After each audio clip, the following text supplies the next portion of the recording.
Stop. You haven't subscribed to the channel yet? Subscribe now. We have new stories every day. Now let's go. Michael Davis adjusted his cufflinks. The cool metal was a stark contrast to the heat building in his chest. Something was wrong. He couldn't place it yet, but 18 years as a Marine, 8 of those in Black Ops, had taught him to trust that feeling. The mansion sprawled before him, a testament to wealth and power in this corrupt corner of Nevada. Crystal chandeliers threw fractured light across marble floors. The air smelled of expensive perfume, aged whiskey, and secrets. Michael's eyes narrowed as he scanned the room. Faces he recognized from intelligence briefings in his previous life.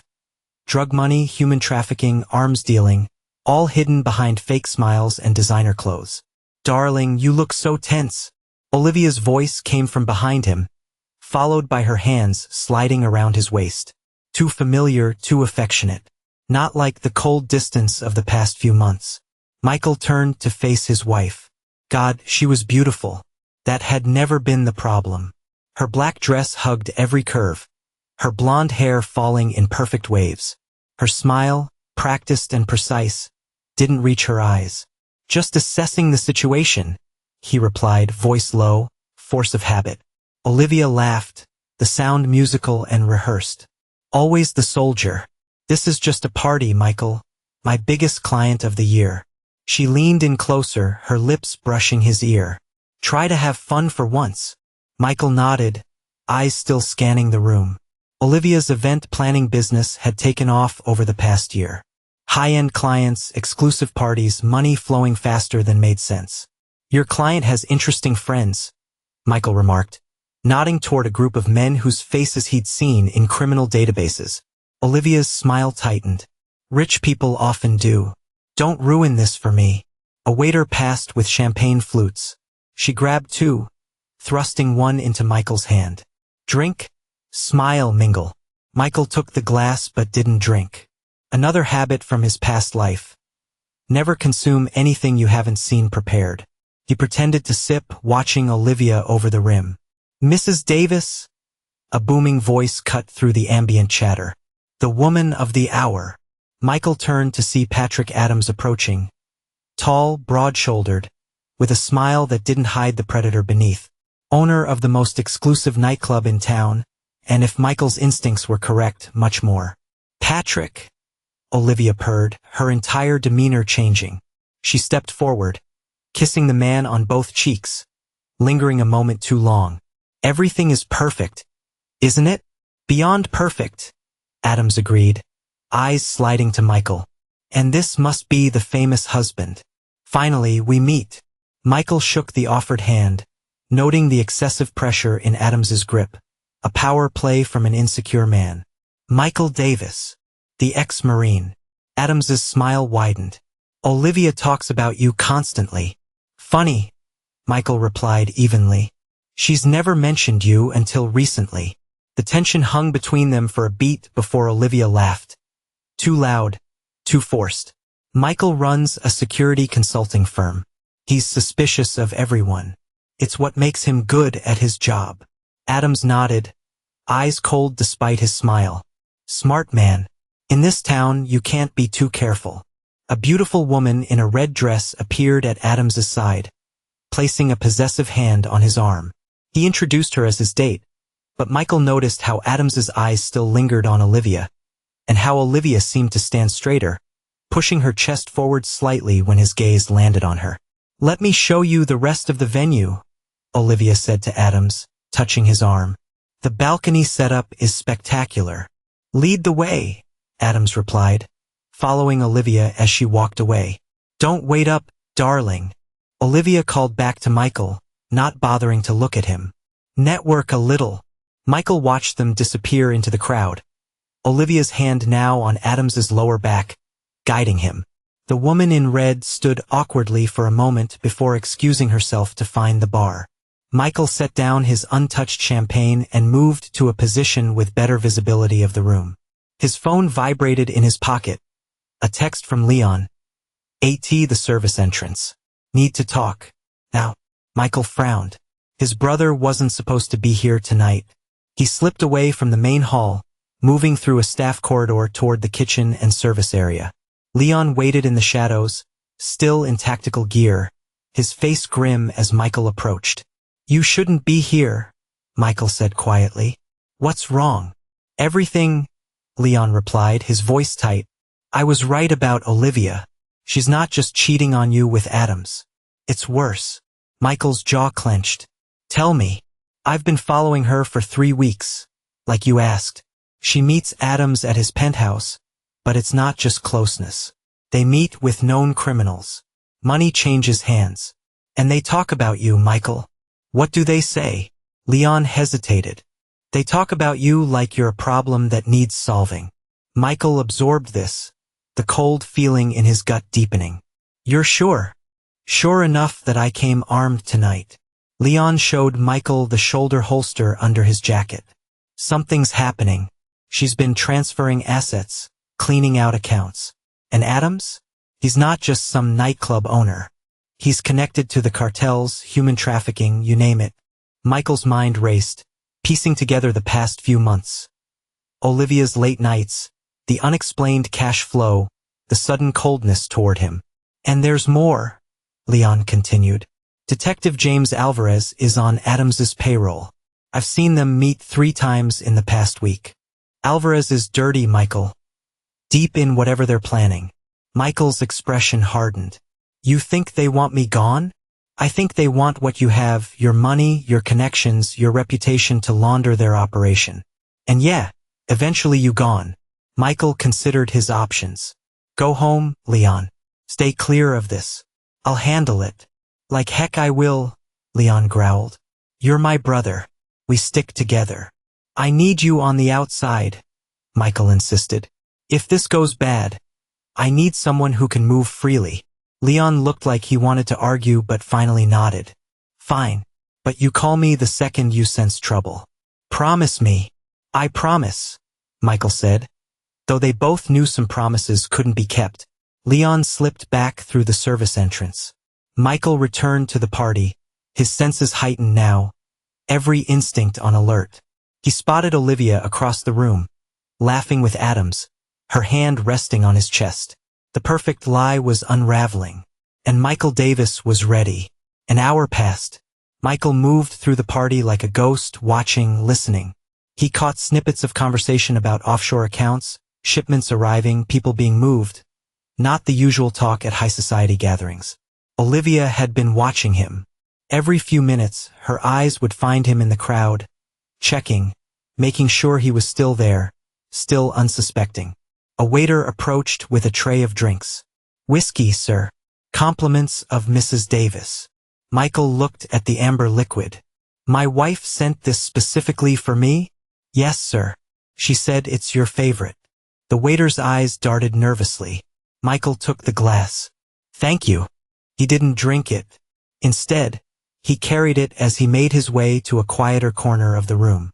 Olivia was still with Adams, but now Detective Alvarez had joined them. The 3 of them huddled in conversation, occasionally glancing in Michael's direction. Alvarez was easy to spot, tall, weathered face, the slight bulge of a shoulder holster under his expensive but ill-fitting suit. His eyes were cold, calculating, a predator among predators. Michael pretended to sip the whiskey, watching as Alvarez nodded at whatever Olivia was saying. Then the detective broke away, moving toward the exit with purpose. Michael's phone buzzed again. Another text from Leon. "Armed men just arrived. For SUVs, military precision. Get out now." Too late. Olivia was walking toward him, her smile dazzling, her eyes empty. "There you are, darling," she said, voice honey-sweet. "Enjoying your drink?" "It's perfect," Michael lied, raising the glass slightly. "You know me so well. I should after 5 years of marriage." Olivia moved closer, straightening his tie unnecessarily. "You seem distracted tonight." "Just thinking about work," Michael replied. "The Morrison contract needs revisions." "Always working," Olivia sighed. "That's what I admire about you, Michael, your dedication." Her fingers lingered on his chest. "But tonight is about pleasure, not business." She leaned in, pressing her body against his, kissing him deeply. Her perfume surrounded him. Familiar, yet somehow wrong now. As they separated, she took the glass from his hand and raised it to his lips. "Drink," she urged. "For me." Michael knew he had little choice now. Whatever they had planned was in motion. He needed to play along until he could find an opening. He took the glass and drank deeply, feeling the burn of the alcohol, and something else, something bitter beneath the smoky flavor. Olivia smiled, satisfaction glinting in her eyes. "That's better." Michael felt it almost immediately. The edges of his vision blurring, his limbs growing heavy. His training kicked in, fighting the effects, controlling his breathing, trying to stay alert. "I think I need some air," he said, making his voice slur slightly more than necessary, playing drunker than he felt. "Of course." Olivia took his arm, guiding him toward a side door. "Let me help you." They moved through the crowd, Olivia smiling and nodding at guests, as she led her increasingly unsteady husband away from the main room. Through a door, down a hallway, away from witnesses. "You know," Michael said, his words deliberately slurred but his mind still fighting the drug, "I've always wondered why you married me." Olivia's grip on his arm tightened. "You were rich, respected, and useful. A perfect cover."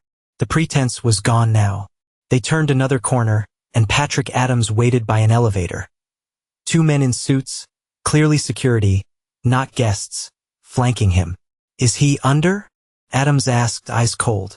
"Almost," Olivia replied. "He drank all of it." Michael let his knees buckle slightly, slumping against Olivia. He needed them to think he was more incapacitated than he was. "Get him in," Adams ordered. The two men grabbed Michael roughly, dragging him into the elevator. As the doors closed, Olivia leaned in close to Michael's ear. "You should have never married me, Michael." The darkness was closing in, the drug too powerful to fight completely. Michael felt himself fading, but not before he noted which buttons they pressed, not before he counted the men, not before he began formulating a plan. Because Michael Davis didn't survive 3 tours in Iraq and countless Black Ops missions by giving up when the odds turned against him. The elevator descended to the basement, to what they thought would be his end. Cold water shocked Michael back to consciousness. He gasped, head snapping up as another bucketful hit him square in the face. The icy deluge cleared some of the fog from his mind, bringing his surroundings into sharp, terrible focus. Concrete walls, dim lighting, the smell of damp earth and chemicals.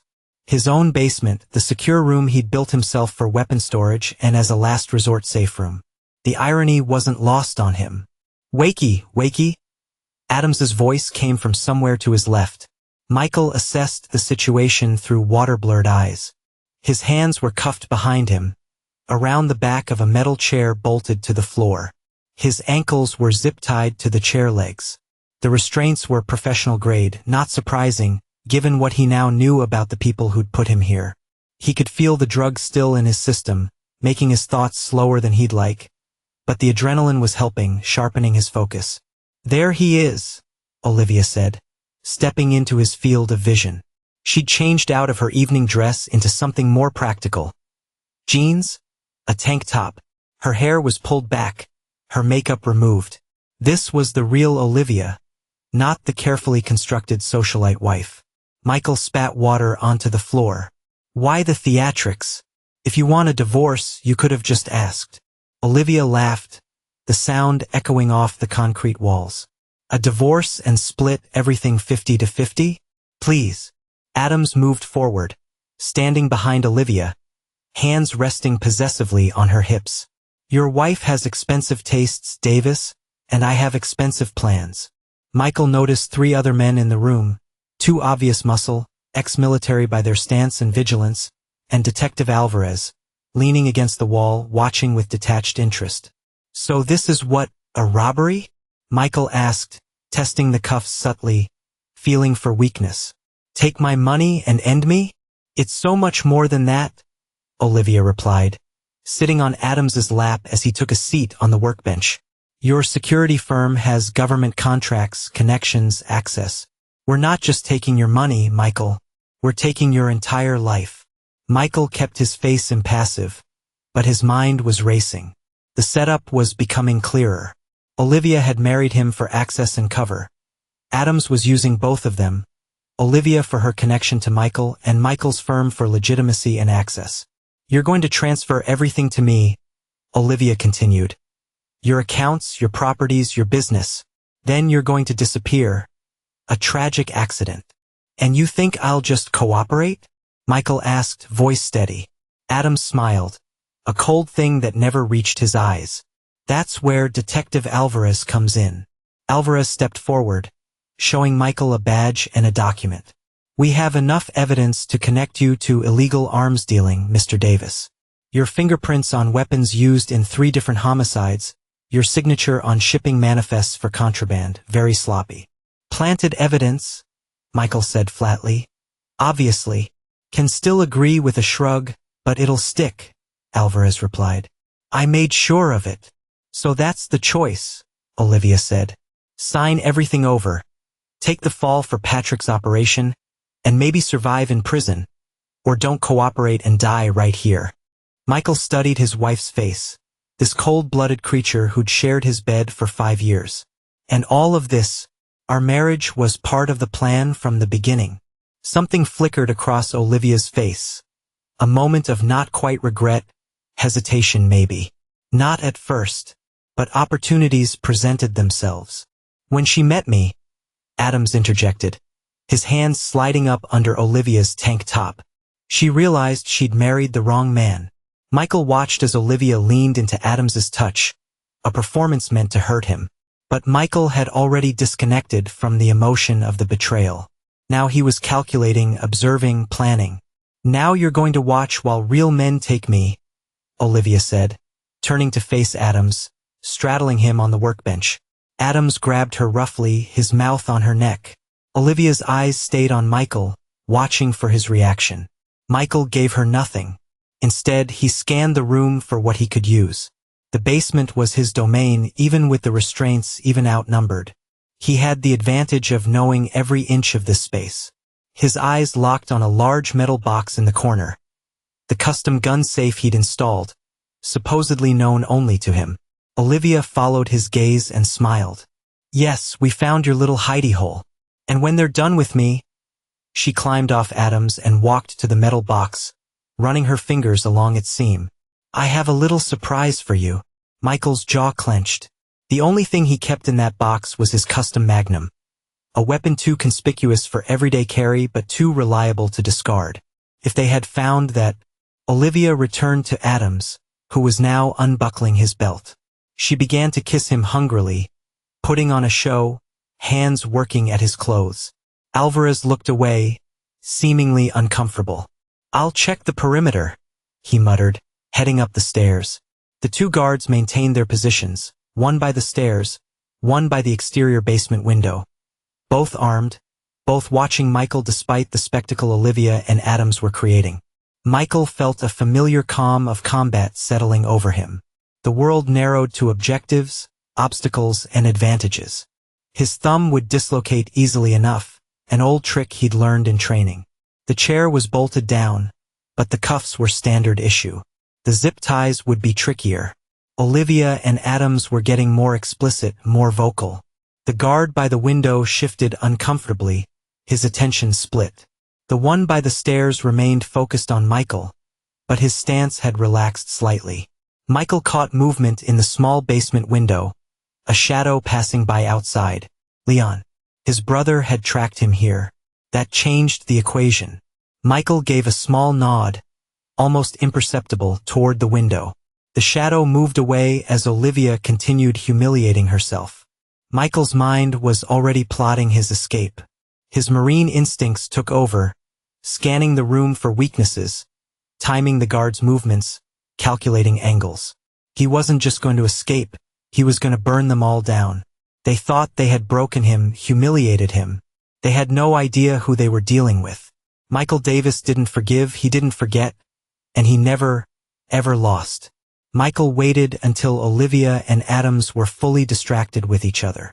The guards had settled into a false sense of security, their attention divided between watching him and averting their eyes from the spectacle unfolding on the workbench. The moment had arrived. Michael flexed his right hand, took a deep breath, and with a quick, practiced motion, dislocated his thumb.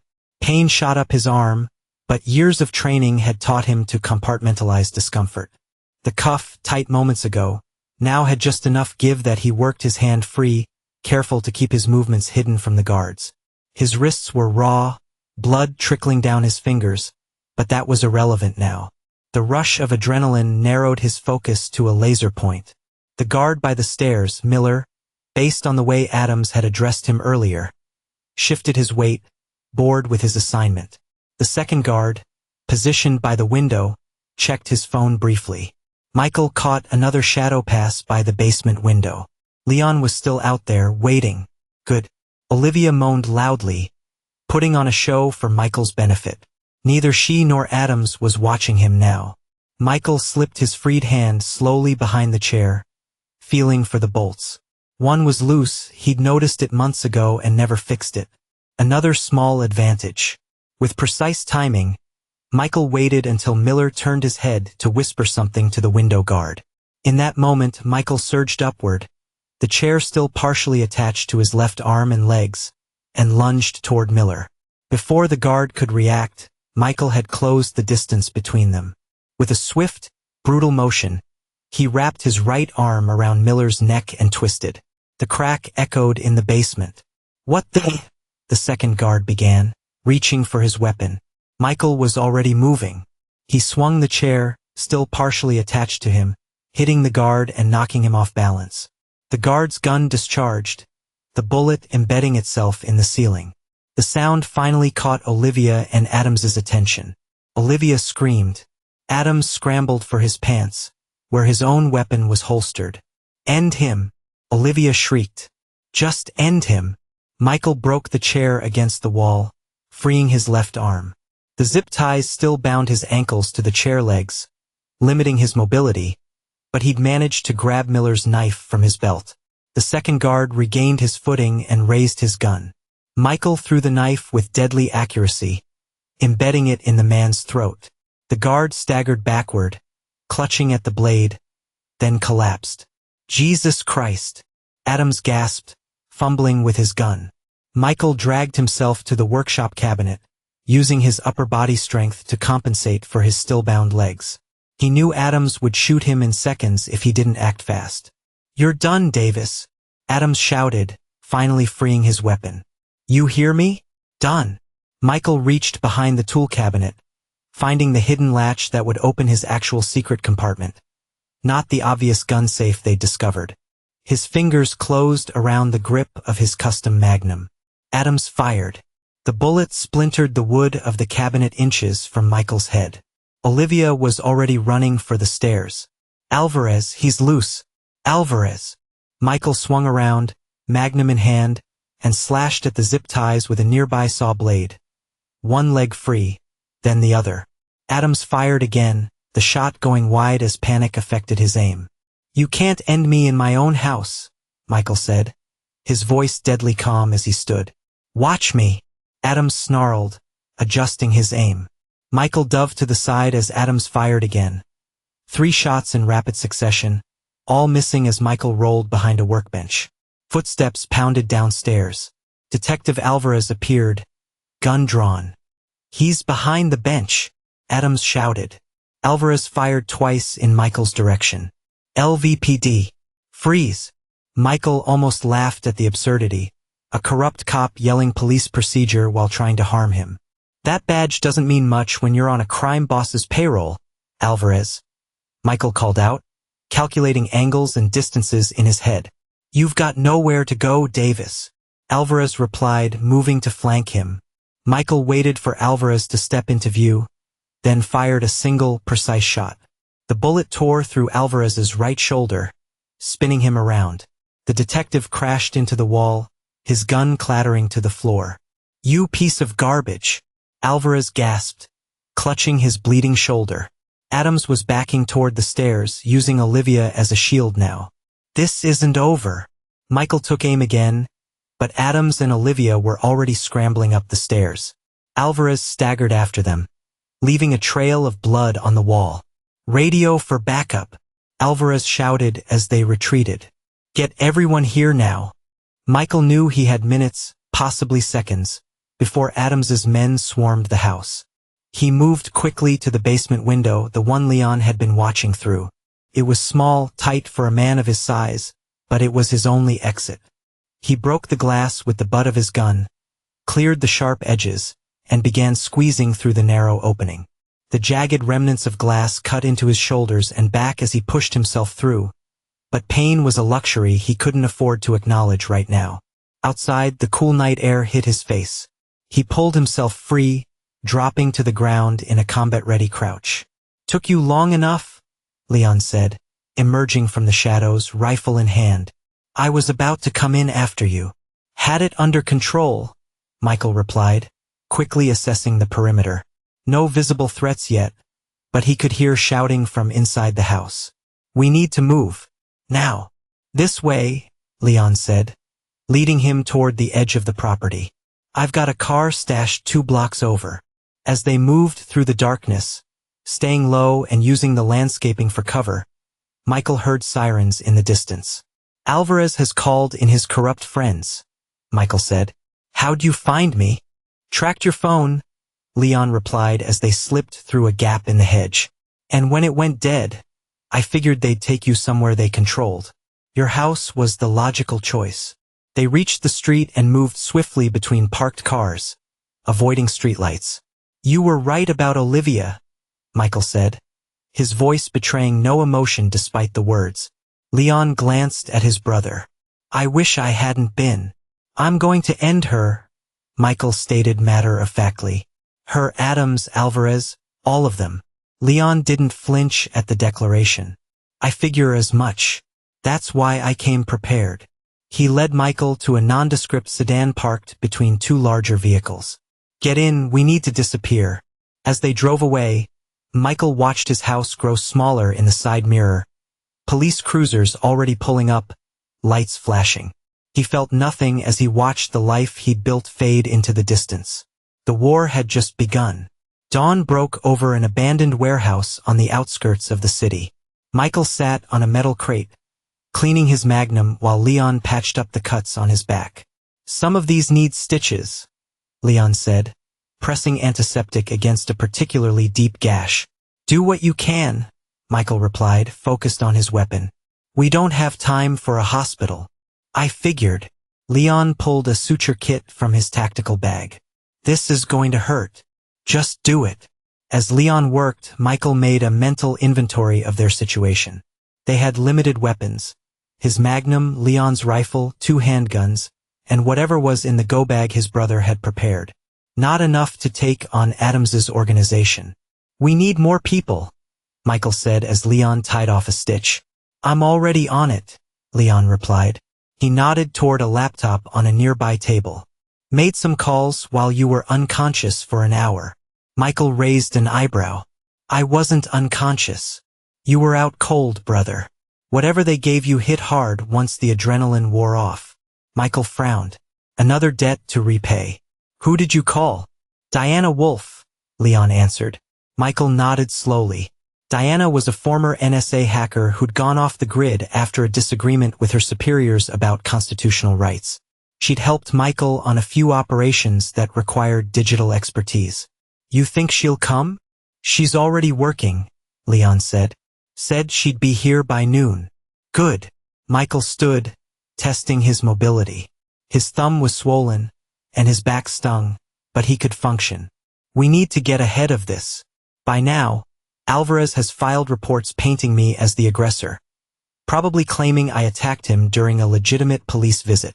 "Already on the news," Leon confirmed, pointing to a muted TV in the corner. Michael's military ID photo was displayed next to footage of police at his house. "They're calling you armed and dangerous." Michael loaded the magnum. "They got that part right." Leon's phone buzzed. He checked it, then looked up at Michael. "Diana's here early." Moments later, the warehouse's side door opened, and Diana Wolf stepped in. She was tall, with short dark hair and alert eyes that missed nothing. She carried a large backpack and had a handgun visible at her hip. "You look like heck, Davis," she said by way of greeting. "Good to see you too, Diana." She set her backpack down and pulled out multiple laptops and hard drives. "I started digging as soon as Leon called." "Your wife's been busy." "Ex-wife," Michael corrected coldly. Diana nodded. "Soon-to-be ended wife, I'm guessing. You know me, I don't judge." Michael offered no denial. "What have you found?" "Enough to put them away for several lifetimes," Diana replied, connecting cables. Olivia Davis, born Olivia Richardson, daughter of Thomas Richardson, who went to prison for fraud when she was 16. She's been working angles her whole life. "Focus on recent activity," Michael said. "What have they been planning?" "Right." Diana pulled up a series of transactions. "In the past month, she's transferred over $2 million from your joint accounts to offshore holdings. She's also been gathering information on all your security contracts, client names, access codes, patrol schedules." Michael's jaw tightened. "Selling my clients out to Adams." "It gets worse," Diana continued, her expression grim. "There's a life insurance policy on you, $5 million. Taken out 6 months ago." "Let me guess," Leon interjected. "Olivia's the sole beneficiary." "Got it in one," Diana confirmed. "They were planning this for a while, Michael. This isn't just a fling. They were going to eliminate you and take everything, your money, your business, your clients. And they still might," Leon warned. "Alvarez has resources. They'll be hunting for you." Michael stood, processing this information. "What about Adams? What else do we know about him?" Diana pulled up another screen. "Patrick Adams, former enforcer for the Barton cartel, built his nightclub empire using drug money. Now he's expanded into human trafficking, gun running, and blackmailing city officials, including Alvarez," Michael surmised. "Alvarez isn't being blackmailed," Diana corrected. "He's a willing partner, takes a cut of every operation, provides police protection, tips off Adams about raids, makes evidence disappear." Michael walked to the window, looking out at the city in the distance. "So they're embedded in the police, have resources, and know how to disappear if needed." "Yes," Diana confirmed. "But they have weaknesses too." Michael turned. "Such as?" "Adams keeps records, insurance, he calls it, details of every crime, every bribe, every official on his payroll. It's his protection against betrayal." "Where is this insurance?" Michael asked. "Encrypted files, multiple locations." Diana smiled for the first time. "But I'm already in his network. Give me 24 hours, and I'll have everything."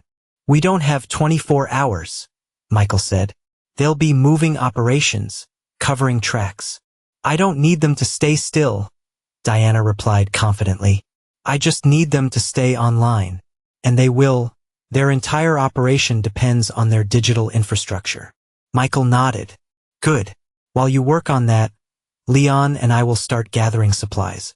We need weapons, vehicles, safe houses."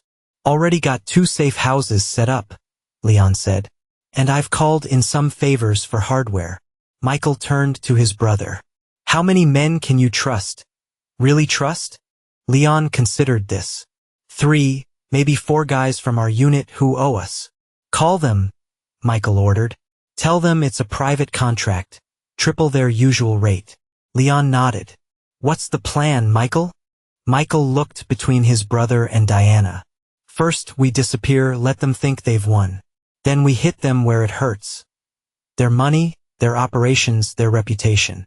And then," Diana asked, though she already knew the answer. "Then I end them all," Michael said simply. "Starting with Adams." Diana and Leon exchanged glances but didn't object. They'd both seen enough of the world to know some people didn't deserve mercy. "There's one more thing you should know," Diana said, her tone shifting. "This isn't just about Olivia and Adams. Based on what I'm seeing, they've got something big planned. Something involving your security firm's government contracts." "What kind of something?" Michael asked. "I'm not sure yet, but there are communications with overseas buyers, references to shipment dates, access codes to secure facilities. Michael's expression darkened. They're selling classified information. Or worse, Diana agreed. This isn't just a fling or a money grab, Michael. They were planning to remove you and take everything. Michael clenched his fists.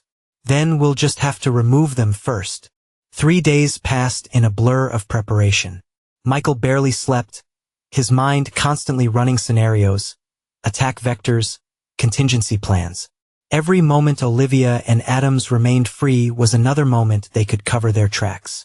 Diana had set up a command center in the second safe house, a forgotten property owned by one of Michael's shell companies.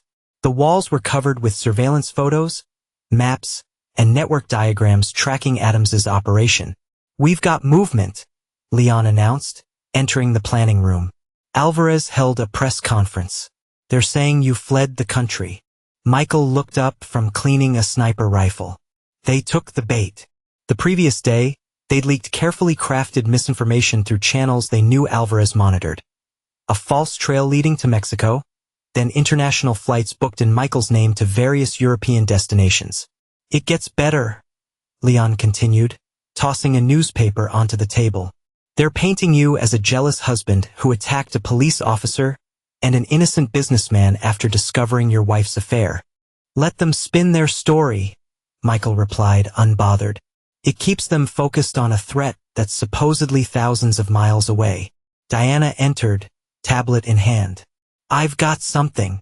Her expression was more animated than it had been in days. "I cracked Adams's primary server. Everything's there: transaction records, blackmail material, client lists for human trafficking operations." "Names?" Michael asked, standing. "Everyone," Diana confirmed, "including several federal officials we thought were clean." Michael nodded. "Make copies. Secure them in multiple locations." "Already done." Diana placed the tablet on the table, bringing up a complex diagram. "I also found their upcoming operations. There's a shipment arriving tomorrow night, weapons and girls, based on the communications." "Where?" "Dock 12. Midnight." Michael looked to Leon. "Alert your men. We're going to hit that shipment." Leon nodded. "And after that?" "After that, we send the evidence to the FBI," Michael said. "Not the local office, they're compromised. We go straight to the assistant director in Washington." "You trust the feds to handle this?" Diana asked skeptically. "I trust them to create chaos in Adams's organization," Michael clarified. "We don't need them to solve our problem. We just need them to apply pressure while we prepare for the real attack." Diana smiled grimly. "I like how you think, Davis." "What about Olivia?" Leon asked. "She hasn't been seen publicly since that night." Michael's expression hardened. "She's with Adams, hiding at his penthouse. Based on the security footage you obtained, she's scared." "She should be," Diana noted, pulling up surveillance images on her tablet. "Look at her body language in these stills. The way she's hunched, constantly looking over her shoulder."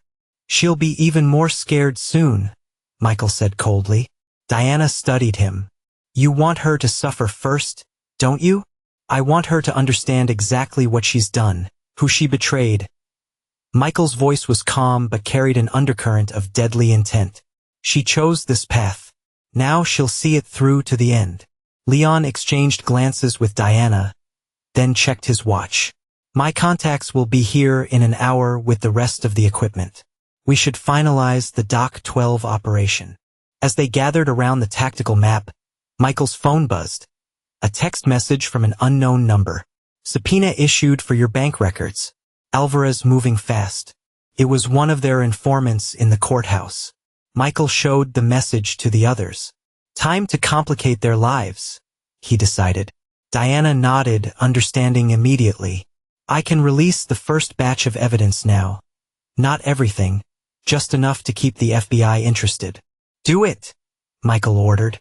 "And make sure Alvarez's name is prominently featured." Within the hour, Diana had compiled and anonymously transmitted evidence of police corruption to the FBI headquarters and select journalists known for their integrity. By evening, the first stories were breaking on national news. Detective under investigation for ties to criminal organization. Leon read from a news alert on his phone. Well, that didn't take long. Alvarez is going to panic, Diana predicted. This puts him in a vulnerable position with his superiors. Good, Michael said. When he panics, he'll pressure Adams. And when Adams feels the heat, he'll make mistakes. The operation at Dock 12 went exactly as planned. Michael and Leon's team intercepted the shipment, freed the trafficked women, and captured enough evidence to bury Adams 10 times over. They left an anonymous tip for a federal task force operating independently of the local police, ensuring the scene would be discovered before Adams's people could clean it up. By morning, the news was reporting a major blow to a trafficking ring with possible connections to corruption in the police department. Alvarez's name wasn't mentioned, but the implication was clear to anyone paying attention. Diana monitored communications as the fallout spread through Adams's organization. Alvarez is blowing up Adams's phone, she reported, listening to intercepted calls. He's panicking, demanding Adams fix this mess before the feds connect the dots. And Adams? Michael asked, getting desperate. He's ordered his men to find you at any cost. He thinks you're behind it. He's right, Michael said simply. There's more, Diana continued, her expression turning serious. Olivia's position is deteriorating. Adams is treating her like an asset that's outlived its usefulness. In their last call, he told her she was part of the problem now, not the solution. Michael showed no sympathy. She made her choice. She's talking about running, Diana added. Using the money she stole from you to disappear. She won't get far, Michael stated with absolute certainty. Leon approached with a satellite phone. Our source at the federal building confirms the FBI has opened a formal investigation into Alvarez and Adams. They're securing warrants now. Perfect timing, Michael said. Diana, it's time for phase 2. Diana nodded, pulled out a burner phone, and handed it to Michael. Untraceable, one-time use. Michael took the phone and typed a simple message to Olivia's personal number. You chose the wrong side, Olivia. He hit send, then crushed the phone under his boot. She'll know it's from you, Leon observed. That's the point, Michael replied. Now we wait. Their surveillance cameras caught Olivia's reaction when she received the text. She was alone in Adams's penthouse, pacing nervously. When her phone chimed, she jumped, then stared at the screen. The color drained from her face. She tried calling someone, presumably Adams, but got no answer. She's scared, Diana noted, watching the feed. She's trapped, Michael corrected. She betrayed me, and now Adams is betraying her. She has nowhere to go. What's her next move? Leon asked. Michael checked his watch. We wait for Adams to make his inevitable mistake. When the walls close in, he'll try to run. He looked up at the surveillance screens showing Adams's various properties. And when he does, we'll be ready. Diana's computer pinged with an alert. Movement at Adams's club. He's clearing out the safe room. Looks like he's preparing to bug out. Michael nodded, his expression showing nothing but cold determination. Tell your contacts at the airport to be ready. He'll head for his private jet once he has what he needs. And Olivia? Leon asked. She'll go with him, Michael said with certainty. She has no other options left. Leon nodded grimly. Then we end this tomorrow. Yes, Michael agreed, checking his weapons. Tomorrow, they pay for their betrayal. Dawn broke over the private airfield on the outskirts of the city. A sleek Gulfstream G650 waited on the tarmac, its engines already warming up. The pilot had filed a flight plan for Santa Clara, a convenient jurisdiction with limited extradition policies. Michael watched through the scope of his rifle from his position in an abandoned hangar 300 yards away. Leon was already in position on the roof of a maintenance building, his sniper rifle trained on the main entrance. Status? Michael asked through his comm device. 6 tangos visible, Leon reported. For security personnel at the perimeter, 2 crew members by the plane. No sign of our primary targets yet. Diana's voice came through their earpieces. Adams's convoy just cleared the main gate. 3 vehicles. Olivia is confirmed in the second SUV with Adams. Michael adjusted his scope, focusing on the approaching vehicles. How many in total? I count 8 additional hostiles. Diana replied from her position in a surveillance van outside the airfield, plus our 2 targets. Any word from the FBI? Leon asked. They received our evidence package, Diana confirmed. Warrants are being executed across the city, but they're 30 minutes out from the airfield at minimum. We'll be done by then, Michael stated. The convoy of black SUVs pulled up to the private terminal. Security personnel rushed forward, forming a protective cordon around the second vehicle. Through his scope, Michael saw Patrick Adams emerge first, his expression tense as he scanned the surroundings. Olivia followed, clutching a designer handbag that likely contained whatever cash and valuables she'd managed to grab before fleeing. They're moving quickly, Leon observed. Adams looked spooked. He should be, Michael replied. Diana, activate Phase 1. Copy that, Diana responded. Seconds later, the perimeter lights around the airfield went dark. The security system would be next, then communications. Michael watched as confusion spread among Adams's men. They reached for their radios, finding only static.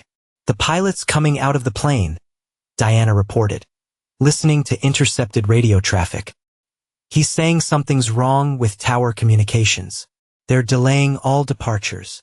Perfect, Michael said. Leon, on my mark, take out the 4 perimeter guards. 3-second intervals, starting from the east position. Copy, Leon replied, adjusting his aim. Michael switched to a different radio channel. Team 2, prepare for breach of the vehicles. 3 former Marines Leon had recruited acknowledged the order. They were positioned near the terminal entrance, waiting to cut off any retreat to the vehicles. Execute, Michael commanded. Through his scope, he watched as the first perimeter guard dropped silently, a precise shot from Leon's rifle taking him down. 3 seconds later, the second guard fell. The pattern continued until all 4 external security personnel were eliminated. Adams's remaining men finally noticed something was wrong, drawing weapons and forming a tighter circle around their boss. Moving to position 2, Michael announced, shouldering his rifle and drawing his magnum. He exited the hangar through a side door, using parked service vehicles for cover as he approached the terminal. Olivia's voice carried across the tarmac, shrill with panic. What's happening? Why aren't we boarding? Shut up, Adams snapped. Jackson, get the plane ready for immediate departure. Override the tower if necessary. One of Adams's men jogged toward the aircraft, only to drop suddenly as Leon's rifle cracked from the rooftop.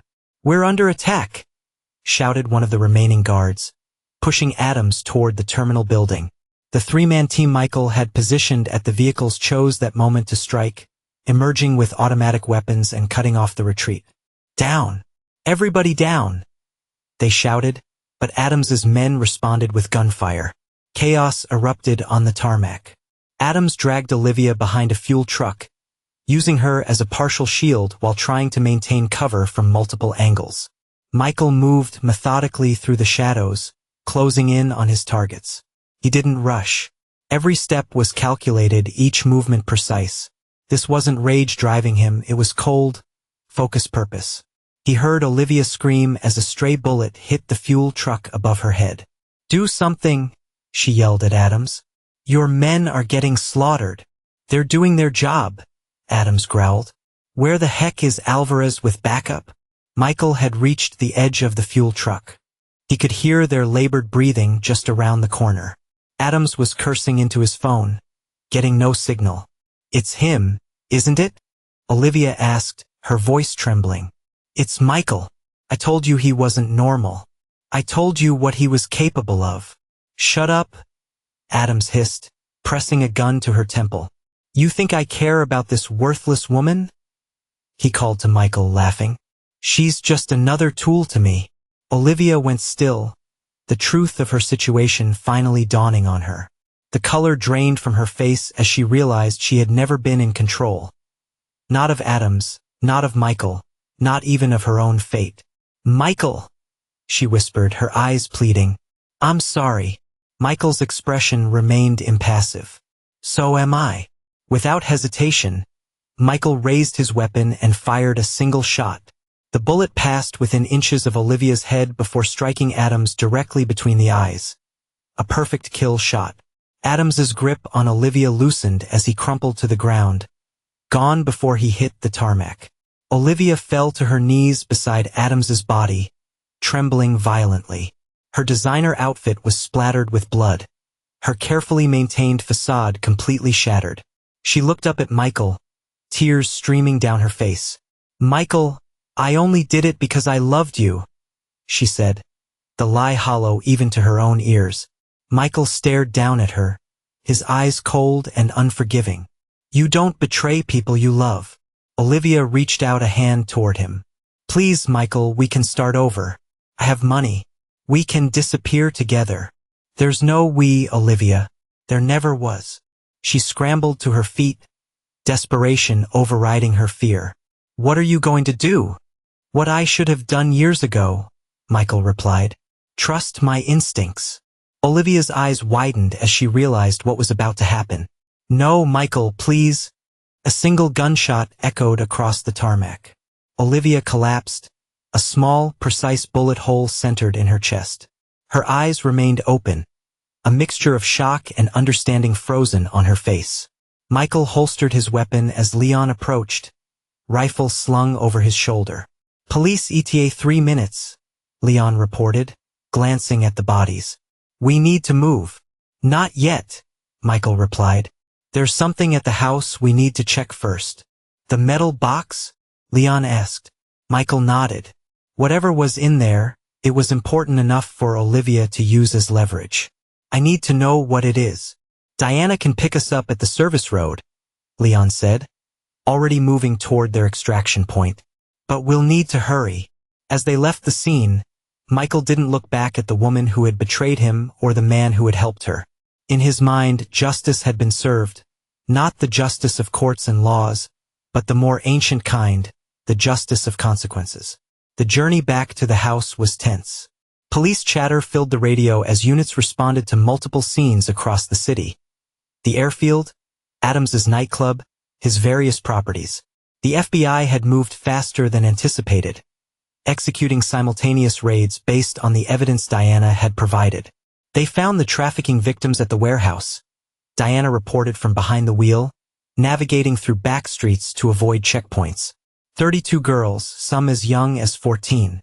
Adams was planning to ship them out tomorrow. Michael said nothing, his mind focused on their final objective. The house would be watched, but the chaos of multiple crime scenes would spread law enforcement thin. We'll have a 10-minute window at most, Leon warned as they approached the neighborhood. The first responding officers have been called to the airfield, but backup units will secure your house soon. 10 minutes is enough, Michael replied. Diana parked 2 blocks away. I'll keep the engine running. Michael and Leon moved through the shadows between houses, approaching Michael's property from the rear. The house was dark, crime scene tape still visible across the front entrance from the initial investigation days earlier. Same entry point as before? Leon asked, nodding toward the basement window. No, Michael replied. They'll have sealed it. We'll use the garage access tunnel. They moved to a seemingly normal tool shed at the edge of the property. Michael punched a code into a hidden panel, revealing a narrow passage that led directly to the garage. Sometimes paranoia pays off, Leon remarked as they entered the tunnel. It's not paranoia if they're really out to get you, Michael replied. The tunnel opened into the garage, which connected to the main house. They moved quickly through the empty rooms, weapons ready, though they expected no resistance. The box is still in the basement? Leon asked as they approached the stairs. Michael nodded. Whatever it is, Olivia wanted me to see it after they were done with me. The basement looked different in the dim emergency lighting. Bloodstains marked the floor where Michael had ended Adams's guards days earlier. The chair he had been bound to was still there, broken pieces scattered across the concrete. And in the corner stood the large metal box. Cover the entrance, Michael instructed Leon.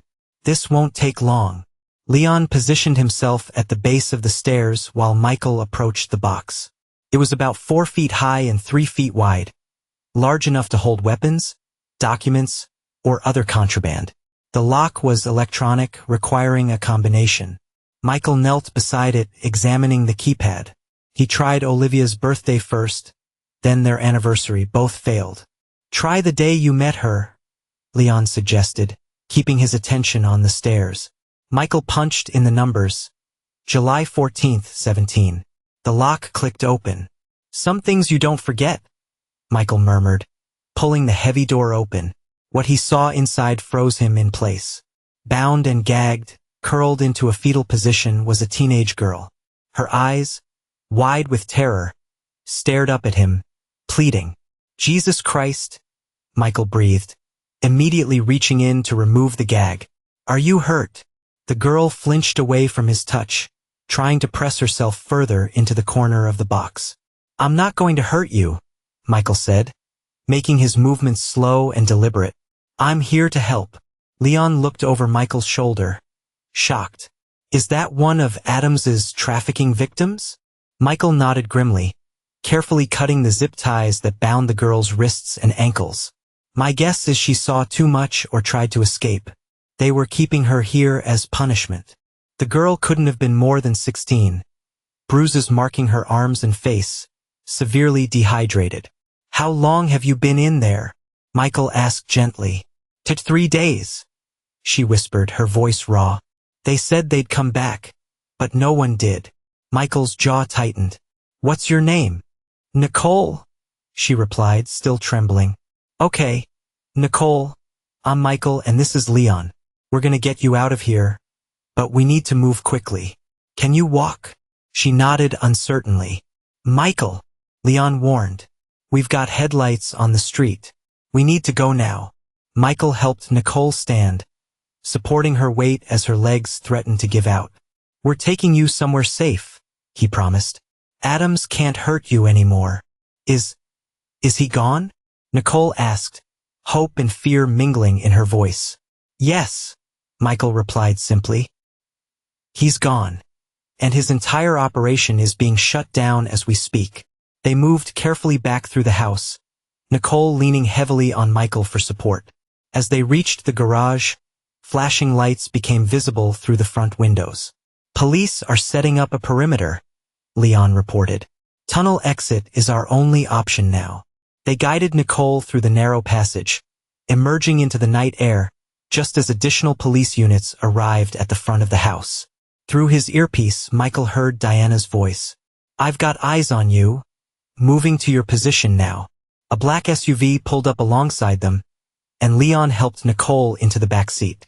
Michael paused, looking back at the house that had once been his home. In the distance, he could see flames beginning to lick at the structure. The fire would have started in the basement, a failsafe he'd installed years ago, triggered by the opening of the safe after a specific sequence of events. The house is burning, Leon noted, following Michael's gaze. Good, Michael replied. Let it all burn. They climbed into the vehicle as police sirens wailed, responding to the new emergency. By morning, there would be nothing left but ashes. No evidence of what had happened in that basement. No trace of the lives that had been lived and destroyed there. As they drove away, Diana passed a tablet to the back seat. The FBI raids are all over the news.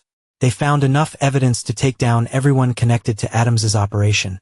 Corrupt cops, judges, politicians. Alvarez was arrested trying to flee the city. What about us? Leon asked. They'll be looking for Michael. They won't find him, Diana replied confidently. I've already prepared new identities for all of us. Clean slates. Nicole had fallen asleep, exhaustion finally overcoming fear. Michael watched the girl, thinking of how many others like her had suffered at Adams's hands. We need to get her medical attention, he said quietly, and find out if she has family looking for her. Diana nodded. I've arranged for a doctor who won't ask questions. After that, we can contact the authorities anonymously. Make sure she gets home safely. Michael turned his attention back to the road ahead. Behind them, his old life burned to the ground. Ahead lay uncertainty, but also a strange sense of freedom. "The evidence you leaked," he said to Diana. "How widespread was it?" "Global," she replied with satisfaction. "Every criminal connection, every corrupt official, every dirty deal Adams ever made. It's all public now. His empire isn't just crumbling. It's being dismantled brick by brick." For the first time since the night of the betrayal, Michael allowed himself a small smile. It wasn't happiness. He wasn't sure he remembered what that felt like. But it was the satisfaction of a mission completed, justice served in its most absolute form. "They never should have crossed you, Michael," Leon said quietly. Michael looked out at the city lights as they faded into the distance. "No," he agreed. "They shouldn't have." 3 weeks later, Michael stood on the deck of a remote cabin overlooking a lake in the mountains.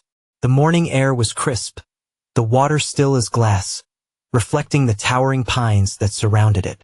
The door opened behind him as Leon stepped out, coffee mug in hand. "Beautiful spot," he commented, joining Michael at the railing. "Quiet," Michael agreed. "For now." After ensuring Nicole received proper medical care and was reunited with her family, they had retreated to this property, one of several safe houses Michael had established over the years that no one, not even Olivia, had known about. "Diana's heading out today," Leon said. "Wants to get to the West Coast before winter sets in." Michael nodded. Their hacker ally had stayed long enough to ensure their new identities were secure before deciding to move on. They had paid her well for her services, but her real reward had been the satisfaction of dismantling a criminal empire. "What about you?" Michael asked. "Sticking around?" Leon sipped his coffee. "For a while. Don't have anywhere else to be." The aftermath of their operation had been more far-reaching than they'd anticipated. The evidence they'd released had triggered investigations across multiple states, bringing down not just Adams's organization but several connected criminal enterprises. Their own involvement remained a mystery to authorities. With no witnesses alive to identify them, and all digital traces expertly erased by Diana, they had effectively become ghosts.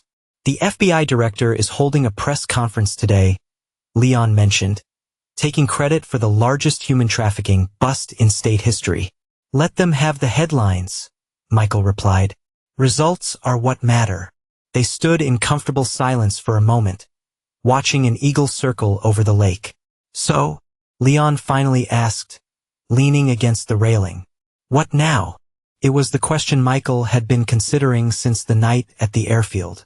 With Olivia and Adams gone, with his old life reduced to ashes, what remained? What purpose could drive him forward?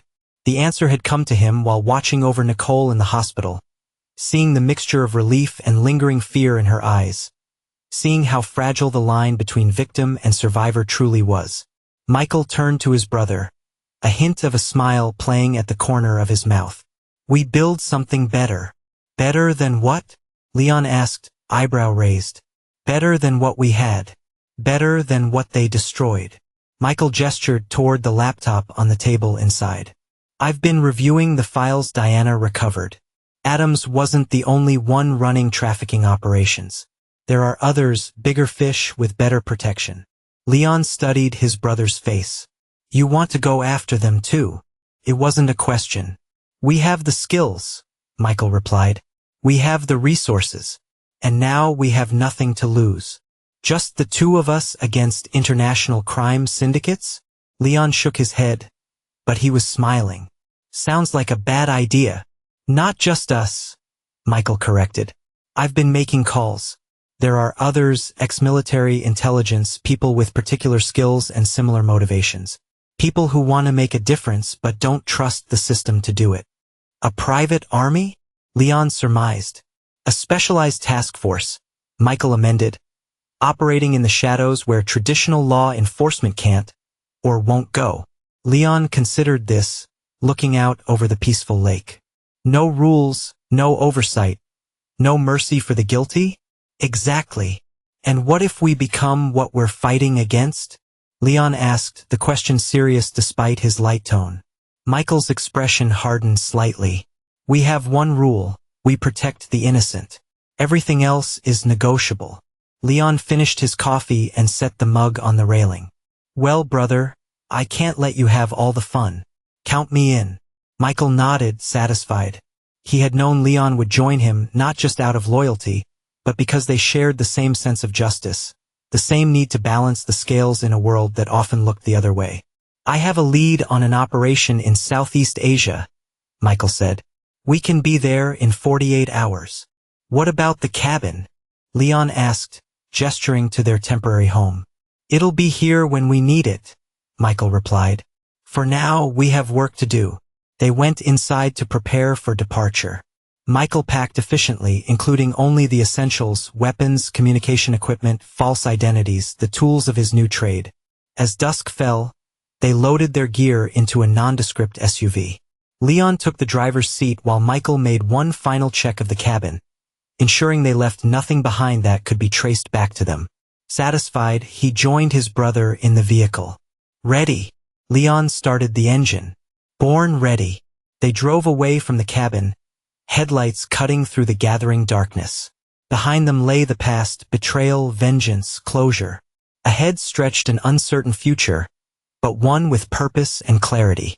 Michael looked out at the road unwinding before them. For the first time in years, he felt truly alive. Not happy, perhaps.